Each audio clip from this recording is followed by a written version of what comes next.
Friends, see, this is class 6th worksheet which I have provided. Okay, chapter number 11 algebra. Let's start the solution of this sheet. तो इसमें total हमारे 15 questions हैं. ठीक है, इन 15 question को solution हम स्टार्ट कर रहे हैं. तो let's start the first question.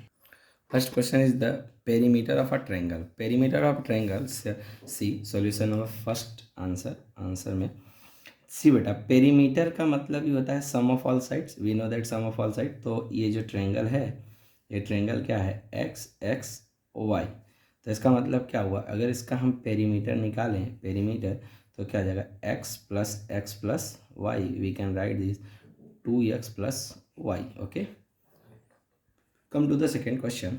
Second question is MCQ types. q/2 is equal to 3 has a solution. अब देखो उसको क्या करना है, क्रॉस मल्टीप्लाई.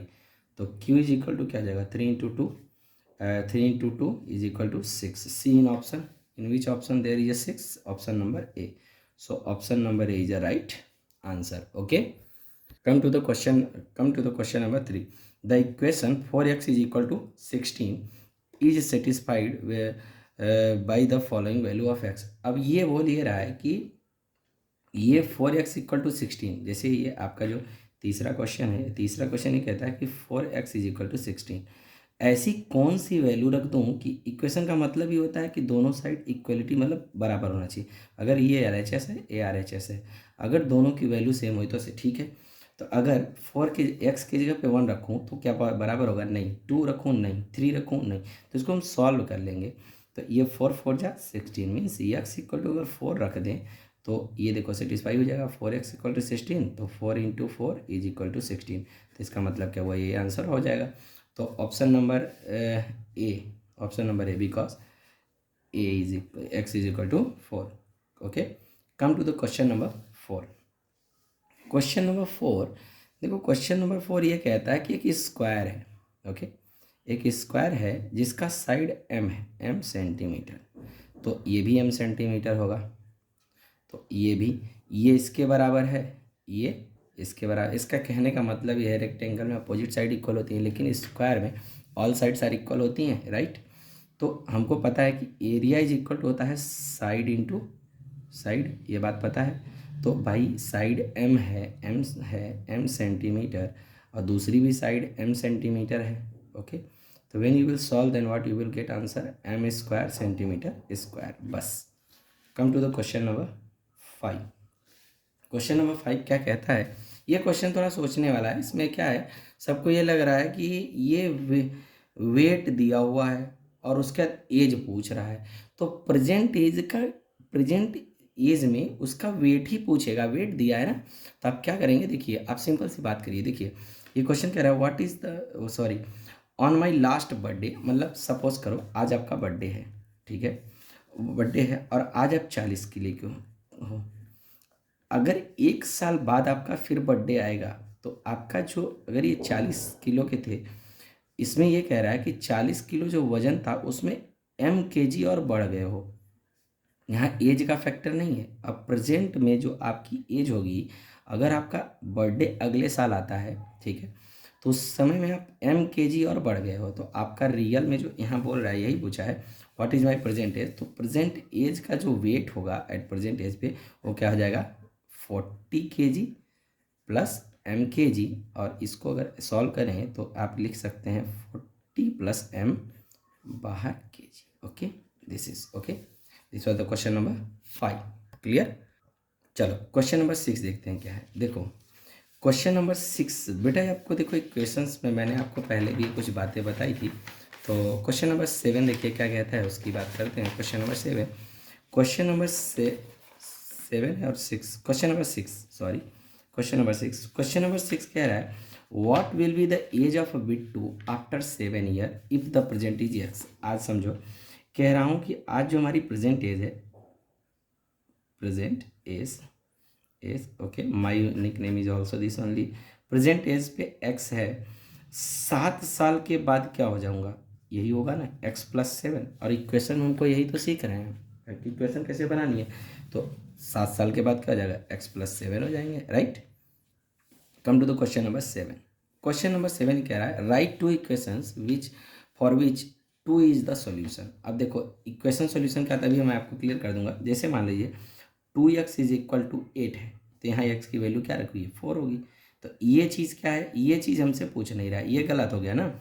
लेकिन ये कह रहा है कि अगर 4x इज इक्वल टू 8 है तो यहाँ x इक्वल टू 2 होगा, इसका मतलब ये 2 सॉल्यूशन हुआ, राइट। अगर 6x इज इक्वल टू 12 है तो यहाँ भी x इक्वल टू 2 होगा, तो इसका मतलब क्या है, ये भी राइट है, हाँ या ना। तो हमको जो इक्वेशन ये पूछ रहा है कि हमको ऐसी इक्वेशन बनानी है जिसका वैल्यू जब सॉल्व करने पे हमारा क्या आना चाहिए, यही आना चाहिए, ठीक है। Come to the question number 8। Question number 8 क्या कहता है, इसको देखते हैं। देखो 8 ये कह रहा है which of the following is an equation. देखो बेटा पहले हम क्वेश्चन नंबर 9 को कंसीडर करते हैं।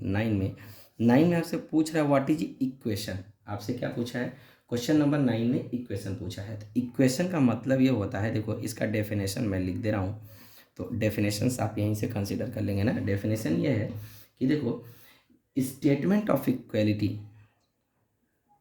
Statement of equality, statement of equality between two expressions, okay, expression consisting the variables, consisting of variables। कहने का मतलब ये है कि अब वेरिएबल्स और नंबर्स भी होते हैं। कहने का मतलब ये है कभी भी दो स्टेटमेंट हैं कोई, उनके बीच में जब इक्वल टू का साइन लगता है, ये साइन कंसीडर होगा तभी वो इक्वेशन कहलाएगी।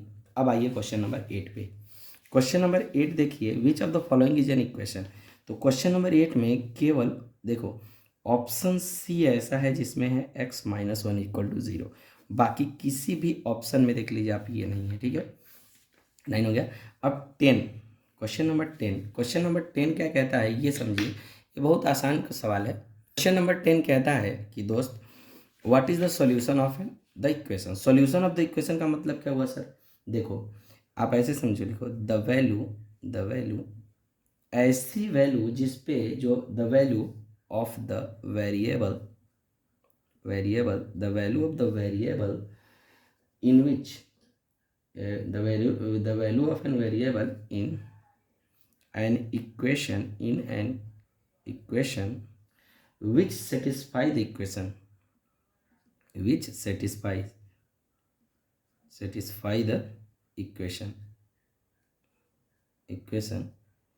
is known as solution of the equation।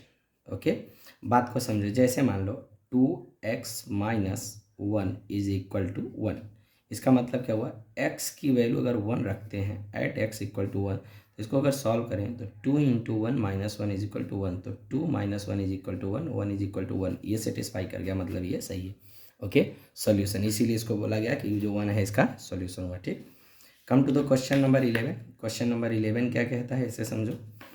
Question number 11 ये कहता है कि द इक्वेशन ऑफ x/3, एक x/3 कोई इक्वेशन है, मल्टीप्लाई होती है y के साथ, तो इसको हम लिख सकते हैं xy/3।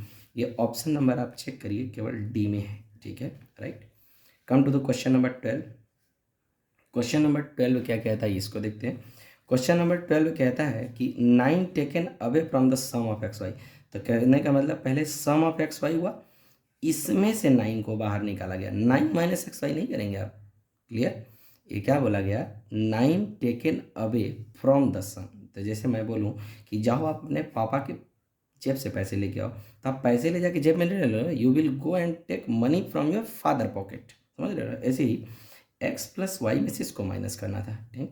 Come to the 13 question ये कहता है a² BQ इंटू 2ab²। आप एक्सपोनेंट पावर आगे पढ़ेंगे उस चैप्टर में, तो इसके क्या करते हैं, जैसे a के पावर m और इंटू a के पावर n है, तो इसको हम लिखते हैं a के power m plus n। Okay similarly यहाँ पे अगर देखो a और यहाँ पे 1 पावर होगा तो a 3 हो जाएगा, और 2 बाहर है, कांस्टेंट बाहर रख देते हैं, और b 3 है, 2 5 हो जाएगा। तो ये ऑप्शन चेक करिए किसमें है, ऑप्शन नंबर बी में। तो option number b is the answer. Okay come to the question number 14।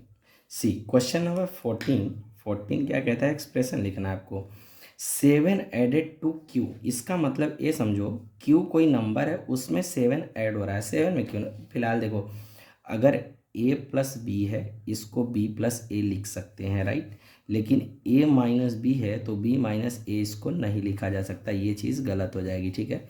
इसको कंसीडर कर सकते हैं, ठीक है, क्लियर। अब ये हो गया। बी में आओ, बी कह रहा है p डिवाइडेड बाई 9, मतलब p है जो डिवाइडेड हुआ किससे, 9 से।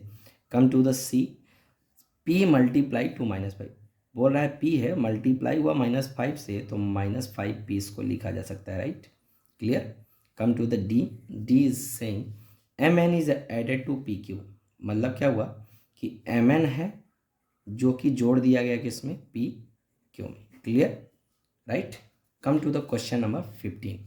क्वेश्चन नंबर 15 ये कहता है कि आपको कुछ ये चार्ट दिया हुआ है, ओके। इस चार्ट में आपको क्या करना है, ये चेक करना है क्या इक्वेशन सेटिस्फाइड हैं। तो जैसे पहला जो इक्वेशन दिया हुआ है, जैसे बेटा देखो पहले का ऑप्शन ये दिया हुआ, आपको यस और नो लिखना है बस इसमें, ठीक है ना।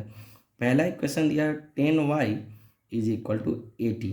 अब देखो किस पे, अगर x की वैल्यू 10 है तो चेक कर लो क्या x की सॉरी y है, तो y की वैल्यू अगर 10 है तो क्या ये 90 होगा, चेक करते हैं।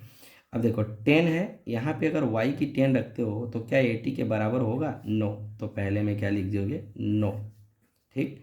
कम टू द सेकेंड में क्या बोलता है, 4l इज इक्वल टू 20 है और l की वैल्यू 5 बोल रहा है, तो चेक करते हैं क्या 4 इंटू 5 इज इक्वल टू 20 है, यस, तो इसका मतलब ये यस हो गया।